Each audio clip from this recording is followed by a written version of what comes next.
Good morning students, this video is for class 3rd. In the previous videos we have completed the reading and explanation of chapter 1.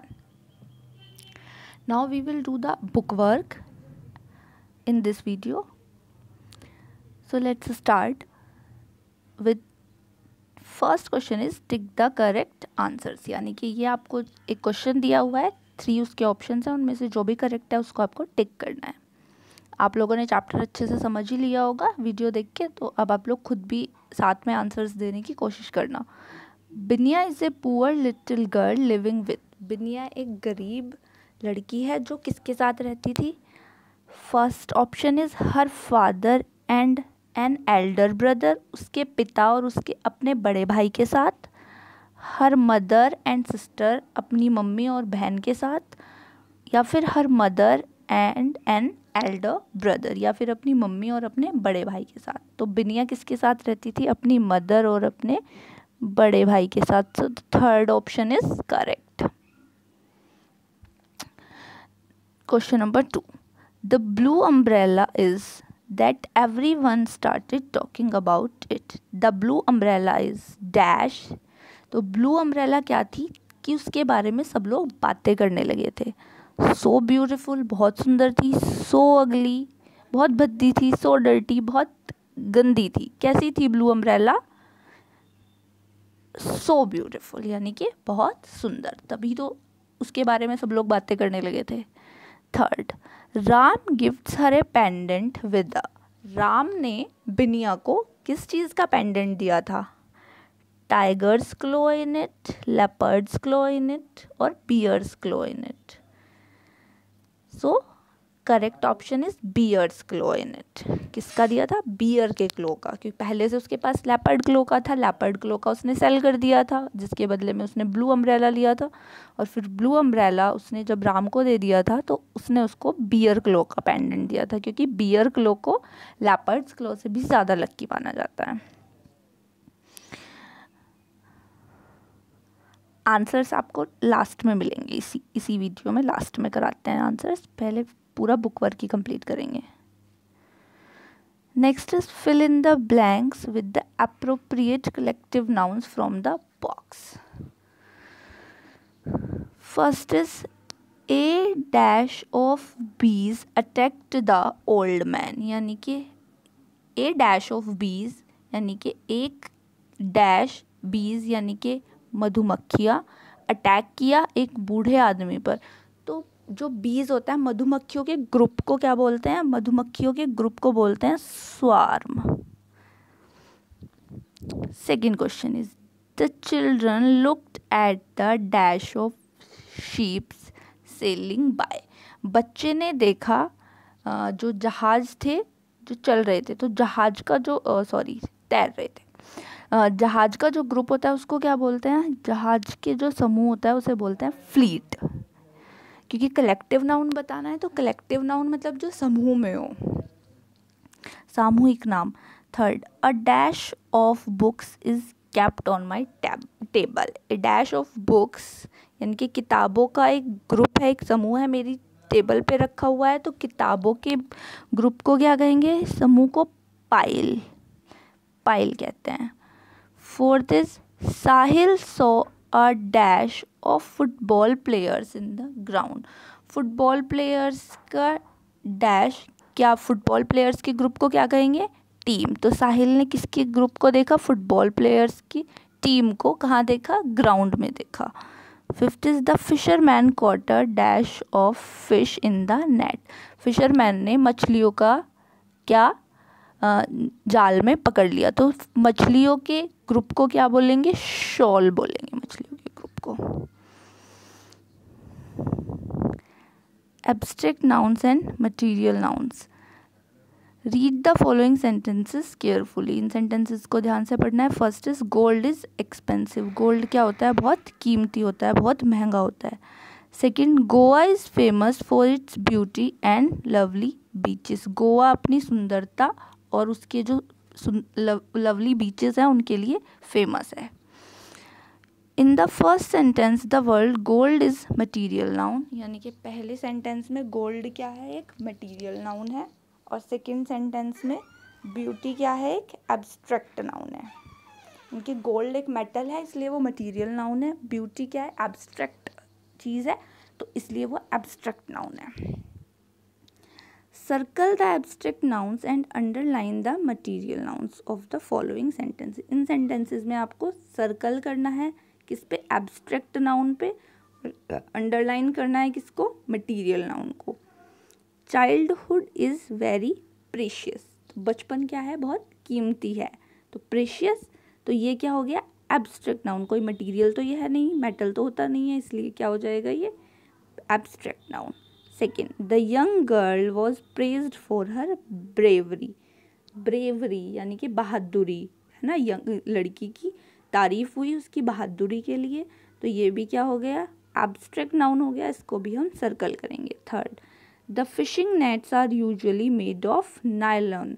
तो fishing nets किससे बनाए जाते हैं, nylon के, तो nylon एक material है, तो इसलिए ये मटेरियल नाउन, इसको अंडरलाइन कर देंगे। Fourth, here are 200 gold coins for you. Gold ये भी मेटल हो गया, material, so this is also material noun, underline करेंगे मटेरियल को। Fifth, honesty is the best policy. Honesty क्या है, सबसे बेस्ट पॉलिसी है ऑनेस्टी, ये कोई मेटल नहीं है, ये ना ये कोई मटेरियल, इसलिए ये मटेरियल नाउन नहीं होगा, इसको हम सर्कल करेंगे। Next,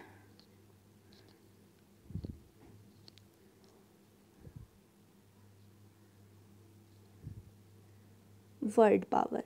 Given below is a list of some words. Rearrange the letters to get meaningful words. One has been done for you. यानी कि एक लिस्ट दी हुई है, इन वर्ड्स को रीअरेंज करना है, यानी कि ये आगे पीछे लिखे हुए हैं, आपको इनसे एक मीनिंगफुल वर्ड बनाना है, और एक आपके लिए पहले से ही हो रखा है बुक पे। तो ये स्पेलिंग लिखी हुई है जिसको हमें रीअरेंज करना था, ये बुक में पहले से था, तो ये एलिगेंट हो गया। अभी हमें फिर से रीअरेंज करना है, तो ये हमें हेल्प के लिए दिया है, जैसे ग्रेसफुल और एलिगेंट, ये इसका सिनोनिम हो गया, सिमिलर मीनिंग वाला हो गया अनोइंग, इसीलिए इस स्पेलिंग से बनेगा इरिटेटिंग। इरिटेटिंग भी किसी को परेशान करने वाला, अनोइंग भी। थर्ड, थ्रेट या डेंजर, खतरा। फोर्थ, आउटस्टैंडिंग या ग्रेट। फेयर, ये हो जाएगा ऑनेस्ट। ये आपको इन स्पेलिंग्स को ही रीअरेंज करके बनाने थे। सेकेंड में, right the meaning of the following words and use them in sentences. In words के आपको मीनिंग लिखने हैं और फिर उनको इनके आपको सेंटेंस भी बनाने थे। फर्स्ट वर्ड है स्टर्डी। स्टर्डी का मीनिंग हो जाएगा स्ट्रॉन्ग। सेकेंड है हैंग, लटका हुआ, सस्पेंडेड। थर्ड, वर्ज यानी कि कगार पर आ जाना, एज। फोर्थ, अमेज्ड यानी कि सरप्राइज्ड। ट्रेड्स यानी कि कॉमर्स। तो फर्स्ट को आप लोग इनमें अपने हिसाब से भी कुछ भी सेंटेंस बना सकते हैं, या फिर आप ये सेम भी नोट कर सकते हैं। तो स्टर्डी का करेंगे हम, Binia is a, sorry there is a mistake, Binia is a strong girl नहीं, Binia is a sturdy girl होगा, ये आप लोग इसको सही कर लीजिएगा। Biniya is a sturdy girl.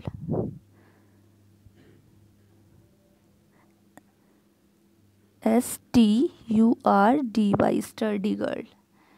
Second, hang, let him hang there. Third, verge, his business is on the verge of ending. Fourth is amazed, I am amazed to see you. Trades, Binia trades her pendant.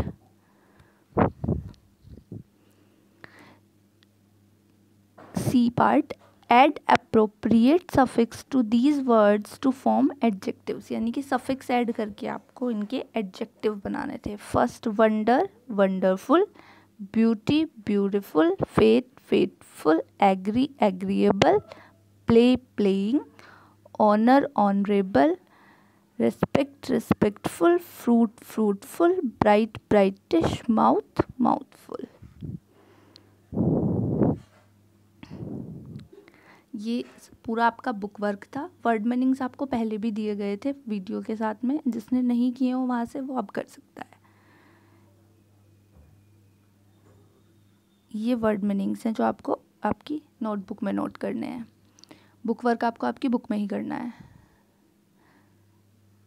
Probably शायद, remembers याद रखना, grow उगाना, pigtail चोटी, लकचार सौभाग्यशाली, trades व्यापार, attracts आकर्षित करना, proposal प्रस्ताव, रिफ्यूज़ल इनकार, स्टीलिंग चोरी करना, वर्ज कगार। ये वर्ड मीनिंग्स आपको आपकी नोटबुक में करने हैं, फेयर नोटबुक में नोट करने हैं। Question answers. क्वेश्चन आंसर्स भी आपको पहले आप लोग वर्ड मीनिंग नोट करेंगे, उसके बाद आप लोग क्वेश्चन आंसर्स नोट करेंगे। First question is who is Binya and where does she live. Binya कौन है और वो कहाँ रहती है। Here is the answer. Binya is poor little girl who lives in a very small hilly village of Garhwal. Binya क्या है, एक गरीब छोटी गरीब लड़की है जो कहाँ रहती है, एक हिली विलेज में गढ़वाल के। Second question is what do Binya's family grow on tiny terraced field. Binya की फैमिली क्या ग्रो करती है, जो उनके छोटे छोटे टेरेस्ड खेत हैं उन पर क्या ग्रो करती है। Binya's family grow potatoes, onion, ginger, beans, mustard and maize. Binya की फैमिली ये सब ग्रो करती है। Third, give the description of Binya in your on words. आपको अपने शब्दों में बताना है कि बिनिया कैसी है, आपको बिनिया के बारे में बताना है। तो बिनिया is quite sturdy, fair of skin with pink cheeks and dark eyes. Question number 4, what does she trades and with whom। वो क्या ट्रेड करती है, क्या बेच देती है और किसके साथ। Biniya trades her pendant with the blue umbrella. Biniya क्या करती है, अपना पेंडेंट बेच देती है ब्लू अम्ब्रेला के बदले में। Question number 5 is why does Ram gift Binya a pendant with a bears claw in it. Because it was considered even luckier than the leopards. क्योंकि वो लेपर्ड क्लो का जो पेंडेंट था उससे भी ज़्यादा लक्की माना जाता था। Thank you.